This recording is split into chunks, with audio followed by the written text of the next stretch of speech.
Ya wakwa ba fenya brene hwese de ensem ni nchemu ankasa tienra sabre ya na mampani akasa wie state of the nation said o man hu toto ye nyina tie no wode tudwa na ne kasa no de ba na wie ye kura kire ho baabi e de o ka de pia ye se NDC MPP fo mummani na ho mpanifo no e bro so montena se na vigilante groups no ye mu ni nyina na asomdue emfa ne ntoma panfra e wo memu. Amamra Constitution ne fa article 67 ena omampanyin gina so okogina mrahebedwafo nim de oman gina pen etoye nanim ne nkasa mu no ena odi tudwa se nansen ni amon de bia ekoso abetia ne se nipa bia gina man yokodi mu akotoso tio ama bia hwere ono nkwa ma bi nso prepare no yade asiesi ano ose ne ka ne poto kasa mu vigilantes ma ekoso ewo oman mu bebrebe no esesa man yoko akase mienu ewo oman mu NPP ene NDC mpanyin fortenase no no hwese obetu sa vigilantism no ase omampanyin se wahye NPP amanyoko no mpanyinfo so won twekra tankoma NDC mpanyinfo no nyina rantena se ento adwene wokon obefa so obesisa vigilante no ano. The events of last Monday in Kumasi were a meeting of the national and regional executives of the opposition National Democratic Congress was broken up by acts of violence leading to the tragic death of a citizen have reinforced the urgent need for us to find that path. I want to use the platform of this message to make a sincere, passionate appeal to the leaders of the two main political parties in our country, MPP and NDC, to come together as soon as possible, preferably next week, to agree on appropriate measures to bring an end to this worrying and unacceptable phenomenon of vigilantism in our body politic. Mr. Speaker, I have asked the leadership of the MPP to extend an invitation to the leadership of the NDC for such a meeting.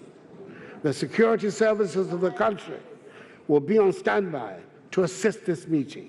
Nanda Kufa de Toss say, near wakin simping for and share amanambe moi, or no Casabedino, my to me, dear man and so, a gusa vigilantino. If voluntary disbandment by the parties is not feasible, then I will initiate legislation in the matter. Nabi Mampany Edin and Munsam etu Javieno, Adom Kasee man before and name Rashibuja bi etu nkomo one mo so de sansemi etuja. Timu say ne kasa no eyenkambo mu kasa ne kasa no oka about security oka all the sectors anamon a o2 eba free SHS planting for food and jobs one district one factory oka ni nyina na ne na ewo empempenso na Ghana fo nso ehwehwe so obeka ho asem waka men's gold ho asem owie yen so wasan aka by election violence see wo ho ene nhwehwemu a wo ye ene se ono wasi ne bo se sa niema na wasi ejai ewo ya manyo semu no ba sectorial development asue bia modern bo a sabi ye bon wo ho for the first time ene ye hwa first na nko bia beti ya wasi ye kakra aduane free bokena ne ye de ba ye kakra aduane free Togo ene ye mom no ba yire ne bode ne ade ye nyina ne ye de ekọ ho enti we no ne kire oman ahokeka ene enija ye di so ni policies are or by planting for food and job. Wamampani kasa na mu no ene National Commission for Civic Education so ehunu se de mampani kan ye fa vigilante no ho no ne kwanso wa no yade ehu hia na owogide ni arehwemu se beba chairperson ya wode na da commissioner no Josephine Nkroma ene de nsemi atu edwabra woni Adom Kasee eto aso.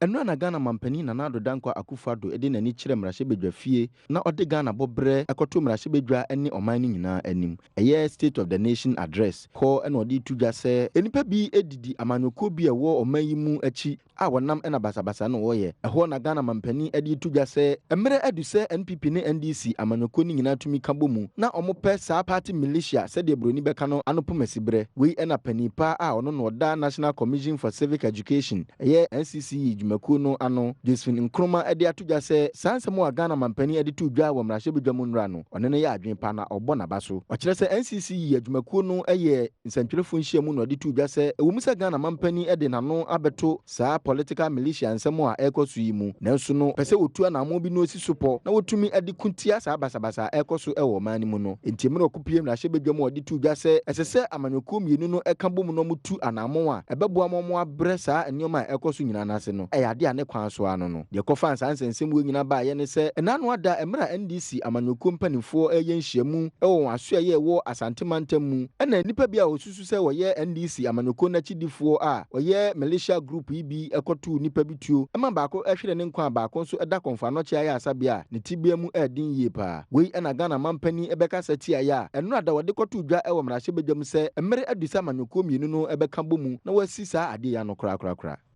The country witnessed another fatal incident involving an alleged vigilante group called the Hawks in Kumasi in the Ashanti region. The Hawks, alleged to be allied to the biggest opposition party, the National Democratic Congress, clashed with a supposed task force of the party last Monday at the regional party office. The sad incident saw one person dead and another seriously injured. It is important to note again that these thugs have turned inwards and attacked their own. Clearly a manifestation that these groups can no longer be controlled by their affiliated political parties.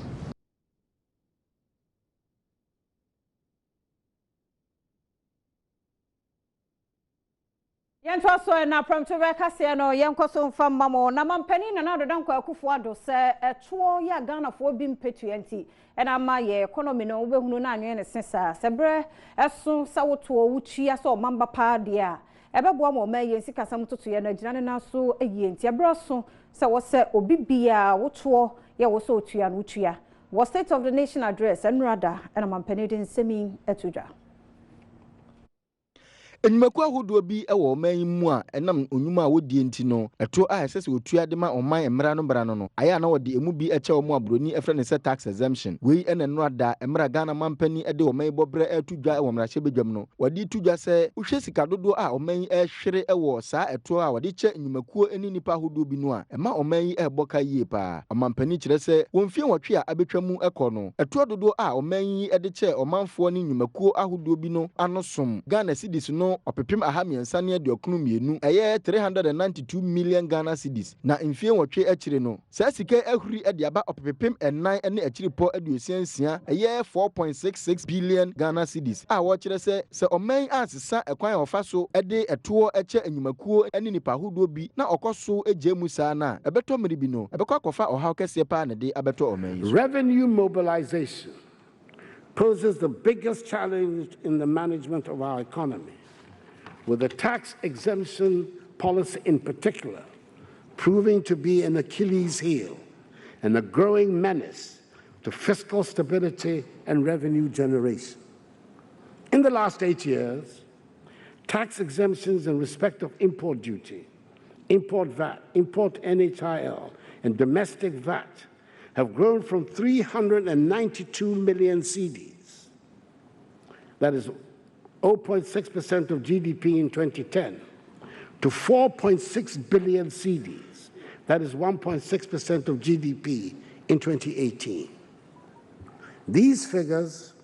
do not include exemptions from the payment of corporate and individual income taxes, concessions on tax rates, petroleum tax reliefs, customs tax exemptions enjoyed by diplomatic missions, and waiver of processing charges at the ports. If we continue at this rate, in less than 16 years, half of Ghana's revenue base will be given away as tax exemptions. Mr. Speaker, this is not sustainable, and we intend to do something about it to reverse the trend by introducing suitable measures that may disrupt the easy and comfortable arrangements that many have become accustomed to, but which we have to take to ensure that we have the firmest of foundations for the economic takeoff that has escaped us for so long. Yagusoyo mampani kasa no a wode tu dwa no emu na ba no galamsey num ni ade esese yensuwa ene yankwa yebretu mu no gusoa ekoso na womo aye small scale miners ne de womo kwa akwaye wa adwuma na nso ni nyina mu na ban ne guso ko etia womo afa kwati kwan bi so na wo se yensase num ni ade mampani etoso Ghana mampani na Nado Dankwa Akufo-Addo edi atudwa se botaye ma ne de osom eto wona wotu galamsey ewo omanmu no nyina ne se na nsuonsuo a ewo omanmu no wo se no nti ehu kohia se wode somo beto so se de obetumi abo nsuo ne nsase ewo omanmu eho ban mampani kire se wona no wotu fo magudie ne nketwa mu a wode esom to won so nyina no wayi som no afiri won so a oma won ho kwan se won konkotu na emum no wona aban ama won tumi krata se ontu fo magudie pe na won ho kwan se obetu na nya wona wotu galamsey se oman nsase ani nsuonsuo no emra Ghana mampani ede oman bobre tudwa ewo mrahye bedwam na odi tudwa se ewumu se nsuonsuo bia eseye enam galamsey ana ekoso ewo oman ni mu no esan so asini dada mu ititre ni ankobra nsuo a ewo atoye mantamu nanso no eko a ewo galamsey hu ne de anya de abawieye nti wode ato omanfo nyina anim se wommo na galamsey ni yentumi ntu ase krakrakra se de beboa ama yetumi abo Ghana nsuo ene nsase nso eho ban. The battle against galamsey is nowhere near being won yet, and I appeal to all citizens to be part of the battle to keep our lands and water bodies safe. As I have said on several occasions, this government cannot be against mining. It bears repeating that with the Almighty having blessed our land with so many precious minerals, mining inevitably will be part of our lives. That is why I had the pleasure of reopening the Anglo Gold or Boissy mine on 22nd January 2019 in order to help Anglo Gold Ashanti secure the needed investment for this project. Government provided a number of fiscal incentives. Yankwa ndisi akache ne yankwa ransame etwago pani ba ko anani abrehwe ni mo sa wachena ndisi amanyoko no koyi Franka Tunia wonyi no Professor Joshua Alabi nane wodena no atomu bi kane mampani mahama sama okaye se wo ene MPP bewia kadere so ntokwa boot for boot sa the comment no ora Joshua Alabi so de na no atomu bi a wo kire se entwa yie ne hu kwan se pani ekasasa. Opanyini baako a wopre Franka to di bre wo NDC amanyoko ne dimu Professor Joshua Alabi edi atu dwa se ne nam so nti ama sabre NDC amanyoko no kwa abato no di nkugo no emudodo no ara eye hwe a ekuo no enhwe emumma wono abrama NDC amanyoko no abedrum pempenso yi wo se na pra wabo no adedi se tertiary institutions ewo man mu no emu adesuafo dodo no ra wona wofo ye NDC fo na apa ba se obeto aba ama NDC enti mfishampinu na echidu nsia ba yeto ye ne kra no dodo no ara anto na sansemi wode tuye nua bema obedum bie kokodu kumienim ebra no ne no twetwe nkomo. We share BBT say last election 2016 no. Ye na ye electoral commission or the ballot boxes called 72 tertiary institutions. 72 and this year lose 69 out of the 72. Emma message is a clear message. Ye bisawa almost see almost parents are here branch executives, branch chairman, constituency executive for many years. Omo hu adekura omo anya o party mu. Enti omo ntumi ndi omoche nko party a ye nya hwe. Wa amanyumu akakabe nsem asori no ho nso wode tudwa se ensem aka mampanyin John Dramani mama kan ye boot for boot no ono de wone ne nya adwene siane se boot for boot no eyade a edi omanfo ebekọ ademdie mu. Kofoka about the boot for boot no. Personally as Alabi, I'm not in for it. Yeah, 7 flabber aspirants never a party mo. But one can maybe I don't know in policy. But I don't believe say boot for boot because boot for boot confirm me say omunye na yesu yan fighting. What you say? That's the confirmation. Say who confirm me say okay munye yesu ye be ye. The bottom line no mumbe no amuye no baku ne be wini. Ube wini at a time say obi nabu about 20% or 30% of population mwebu. And how do you feel presiding over such a country? Say, because of your action or inaction, no? These are the people. And when utna wukamu motoke di wu cause speed, na say who on kwanso omo ye beggars as a result of omo neighbor. How would you feel as a president? I am very confident, Professor Joshua Labi said the next election will be peaceful. Wow. Once I take up the leadership, I am telling you, say it will be a peaceful election. Yankwajen Kratom free New Kingdom Jensen Power Capsules so ho wo na ebo ya chidom ye ba nsam no e beto so.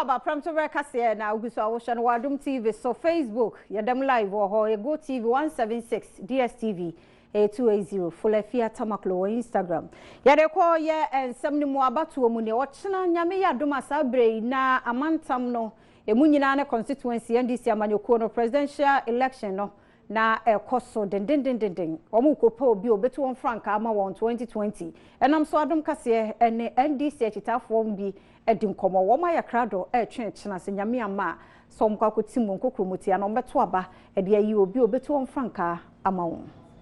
Adom dum ye ne a wochena na Amanyoko National Democratic Congress NDC wono to aba ede ayi onipa obetu franka ama won mu mfihia mpenu ene echiedu no aba ebeto ewo man ni mu nesia ne se wono to aba no ewo man yafa na anyinara ne nti Adom TV aman na nsɛmtwerɛfoɔ akɔ mea ahodo bebre ewo man yafa na mu a wono de wona so atofom etie nipa Amanyoko no mba edo ne so beto aba ede ama no na be kopi atoye mantemu no enua ba ma Lord Tewia ene bi mu din komo a wo mo de nsɛm eto ye nanim Manoboa pa na ya to aba ye de yi John Mama o san de John Mama no o ye nyimpa bi a wa ye dwuma ni bida ena nyama na ya le boton no so a ebie na nyimi ya to no ebie na nyimi enti ena mepa de ona na otsa oba me ya to a gina me sori anopa be 4 o'clock na mai ma ho bo nyina na makọ ground so na makọtoma ba ma me nipa me pese oba ebedi manim na obeboa Ghana Wonyimpa be na pese otwa na oh me dia me pese me to abama Joshua Labi pa Professor Joshua Labi I didn't to pese otwa na dey ntia me pese me to abama Professor Joshua Labi ni say Joshua Labi me tie ni samo a oka wodwene yen grassroots fo ne ho wonye nyiyimu Obuasi nso Isaac Nomanyo ekọ Obuasi East ene Obuasi West ne ekonu mu mpanyinfo bi ekasaye niema city wa NDC mu na ye obi won ma wasiesie ne ho preko ene obi nso ho afa ne wo ba na sese ye hu se obi a ye equally good ne mom no in terms of marketing the person no be hia se bi nya obi a ne exposure no to the Ghanaian population no ewanimu ene express NDC mema makomako 7 ene presa dibreno omunyina sefata omunyina ye NDC 4 omunyina ye qualified na mum among the lot no o say yi nipa baako ye de Obuasi West NDC ye fi say John Damane Mahama and he the best among the 7 yana man bofo Dominic Donyina a wobuno East Mantemu nso ne bekumfo bi etwetwe nkomo yesra ne say abato omoto no mama ne nya asodwe se enkoye basabasa ye bia afenso no ye san sire o mo se omo abato na omoto no mo hwe nipa obetima ba bedi man nanim ayese bi obi woni sika o hwe ni sika so bribe na ade na wato aba ma ye bes ro mo omo nyim panfo bo panye sika sema na se because of semi obi asemi ntimi ko so na ye nyim panfo e bia o chena bi omo timi bedi man no so sa nkufu ya na e ba bebu man no enti ye nyim panfo mbetima be boaye ombe ne makama amsiro mo a omo nkofanto kwasembia ma yesiro mo degre omo mani nyina nkodi boko maye wo ewutu senya empatemu nso Kofi Jey eto yenkrai efri ho GM ana wo se de ne ko bi se GM waye bi da nti ne yɛhwɛ nneɛma bebree a wayɛ no wayɛ bi interchange a ɔyɛɛyɛ kasoa bypass a ɔyɛɛyɛ yɛhwɛ ho a yɛhu paa sɛ biribi wɔ ne mu a obɛtumi aboa ɔman Ghana nyinaa yɛyɛ kuo baako mma ɔmo nso bɛtumi ayɛ but obiara mmere so a ɔmo nso bɛtumi ayɛ ne deɛ a obɛtumi abɛyɛ wawe ni tia fiti 2016 a yɛto abɛyi wankasa wo ɔman mu ehu ne ɔman ɛkɔ da bia yɛka yɛse o ɔba yɛ nkyɛɛ nanso 3 years mu na yɛwure aka mfie sɛn na 4 years ni yɛtwa ɔmo nyɛ hwee even yɛ constituency a wotu sɛnya west ha deɛ yɛhu bibia yɛhu hwee yɛ MP no kura posesi a yɛhwehwɛ na yɛhu no wadane yɛyi ase MP Bishop Danka William Kasee or say faith that has not been tested cannot be trusted. And you know, ya tested John Mahama. You won't say onona vimunumu. Yes, you empesi ebekwa to aba mo bi afi na ye kwakwa market ye ko market no ye pobi market na da ye ji ekunwa ne sanse 2020 elections ya hwe ne anji ekunwa na oman na bebutu. Yento so na ne ansana promo beto ara hosam na asie wo makola empotamo ho na mo ba ko wo ho abeto dwase store ba ko ehwemogya tomu adumjafo abre papa yamane boni kwaku abrampa eto so bia megina sesie eye makola shopping mall say ehwe mall na ona oya abronsa na otodo oye nsia na oho na City Gold shop no ko na eja to ma anopa eja to mi fire service for bo more than there obodum dem nje yen omanfa na o ha eja ne si ne binzu nkoma na won kire za onam do ma eja ne bai then me dey see me nim direct because me wo commercial bank no opposite enti tamade na start na me tese boy na tie mu no me dey America ko ho yes me right inside the hobby kra enti boy ne for so yes okofa omo fire for ayi no mo didum ja no mo okofa ye pe na ade ne yi ne hwe form na blast ye enti de won eja ne bibia si ye me gina hobby e na eja no esi ye ene ya force wa ayi ne ma na bi fine enipa ba ye ye wo mokola ne ye wo no ye shopping mall ye wo shopping mall opposite enti ya so ma me ne do no because oh you very good enti ya hwe ma stock say nsia ye gu wa ye ntimi help enti ya try ya yi ne ma na bi fine na na underground enti ho se ni mom e wo ase enti na ma ne ma na aka ho no so egu so hye mo no so fire ya de amudu ha ntem meti ha na me hu say like smoke free store mo by na amanfo start say omo dwane because fire station dey any ha dey ngwa bia anche bia na omo baaye but omo baaye no dey nia me hu no say fire for no omo equipment a omo di ba ha no to me no it is not enough because omo baaye no nipa ba akupe na me hu say like okita oxygen na okita what do you call it nia omo di cover nose you know enya mask nose mask no omo di cover omo enim no na senya smoke no ba no without equipment no omo to me nya hwe but it was later and sana more equipment was brought but omo ba no omo free city and say for omo kita niama bebrea aka they could have done something apart from that so ma who say it was say they be a store say no it was say yenya emergency exit because smoke no baby every eba no omo wo emergency exit and fire for no betumi I use suicide exit no they are doom eja no but one entrance bente omo ayade but for omo ayade so a enye it is not their fault omanfo no ze hona asema to gwa yen fire service pay for any business nkomo na okon waro kunda obodum ja no won cheche mu nkire ahwafo as ye hu say eja wo basement of shopping mall no na ye nkrofo no abo ho modern bia say omudum ja na emum ewusie bebre efi ho oba ntibini ukase kra ye wo smoke extractor wa ha eyi wusie ne place de be ya nkrofo no mbenya access to fire no modum ye ntumi hu de di ja ne ba emum na wig ya riboti bebre wo ho pa na afeti border shops na wa they be ye tumi confine wo basement in Kwanta. Minuka say the basement in Kwana Jano. Sir Esha or Cordina, Wama, a gozi Nasa Tony Nara Ayabasa was shopping more ha, Makoha, or Manfa, a corner in a Bimco, no Ubimba, or Namruma Bimusu and I 100 denche, all about Bobo Cronibi, a Filma, or Manfo Achinana, police fu nyi ha ncha ono zeza obesi no onye asampapa yɛbɛkɔ daisy asɛm yɛkyi na yama ahwafo ehuza ɔrekɔdo kojo mensa abrampa Adom Kasee Yɛgyina no so Adom Premotobre Kasee wie aha ne brema kwan na yɛde asie New Kingdom Ginseng Power Capsules yɛde ɔmo ase papa ne aboafo Midday afia amankwa tamaklo esi ɔhene ɔkyeame Mauli Abla Felix Sandra Akapo ne wan Lordina refinidi no ɔbaako bibini mfoni yɛde ase papa sanso ɛna jata ɛne ɔsɔfo Israel Paul yɛde ɔmo ase so ɔmo boae deɛ do so no fire for fire countryman songo ɛde to aso